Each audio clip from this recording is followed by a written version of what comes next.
All right, let's talk about one of the most tedious parts of any research project. If you've ever been buried in a mountain of citations, fighting with commas and dates late into the night, then you are in the right place.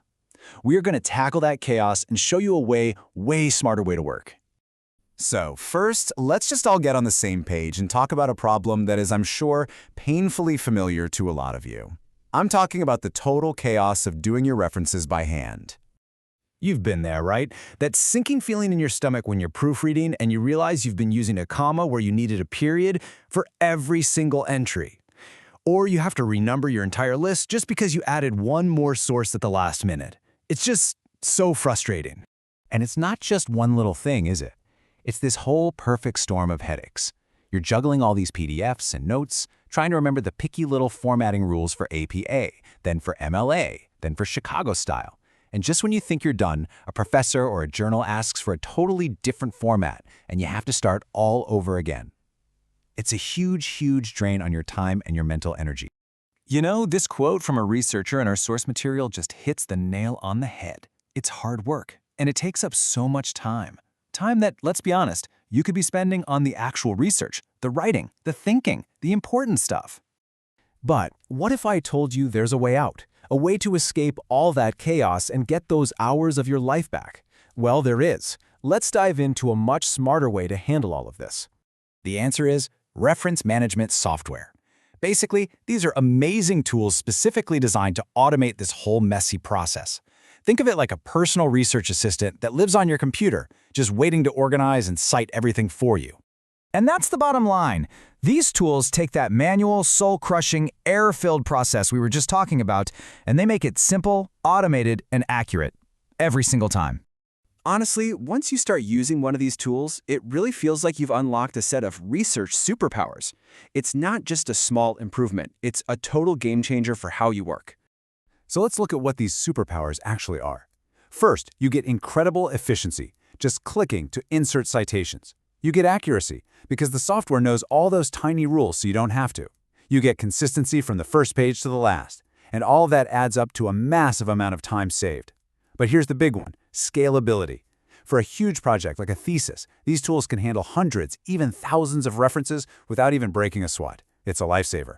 So, how does the magic actually happen? Well, it's pretty much a four-step dance. Step 1, you capture references right from databases like Google Scholar. Step 2, you organize them into your own personal searchable library where you can even attach and mark up the PDFs. Step 3, you cite them right inside Word or Google Docs as you're writing.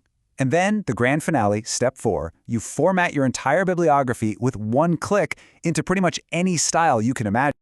Okay, so now that you see how powerful this is, you're probably wondering, which one should I use?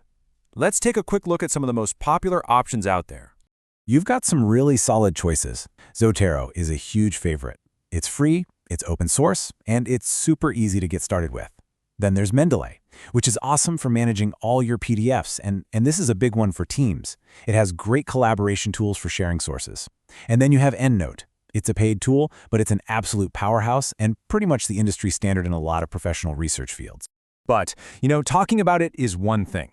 Let's actually walk through how unbelievably easy this whole process becomes when you put it into practice. Okay, just imagine this. You're online, you find a paper you need. You copy its ID number. It's called a DOI. You pop over to your reference manager, you paste it in, and boom! All the information, author, title, year, journal, just fills itself in. Then, when you're writing your paper, you just click Insert Citation, pick that source, and you're done. It is seriously that easy.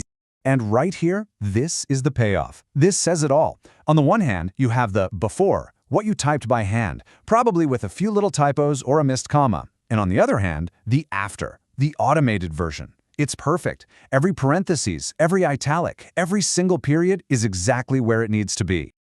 Okay, but here's the real test. The final boss battle. You finished your entire paper in APA style. You send it off, and the publisher emails you back saying, "Thanks, but we need this in IEEE style." Manually, this is your worst nightmare. You'd have to go back and redo every single citation. But with a reference manager, it's almost funny how easy it is. You just go to a drop-down menu, you select IEEE, and you watch as your entire document, every citation, the whole bibliography, instantly transforms. It honestly feels like magic. And that's what it all comes down to. One click. That one single action saves you hours, maybe even days, of mind-numbing work. It's the difference between frustration and just being in the flow. And that really brings us to the most important question of all, doesn't it? With all that time you get back from not having to format citations, what could you do with it? More reading? More brainstorming? More actual discovery? When you conquer citation chaos, you're not just saving time, you're freeing up your mind to focus on what really, truly matters.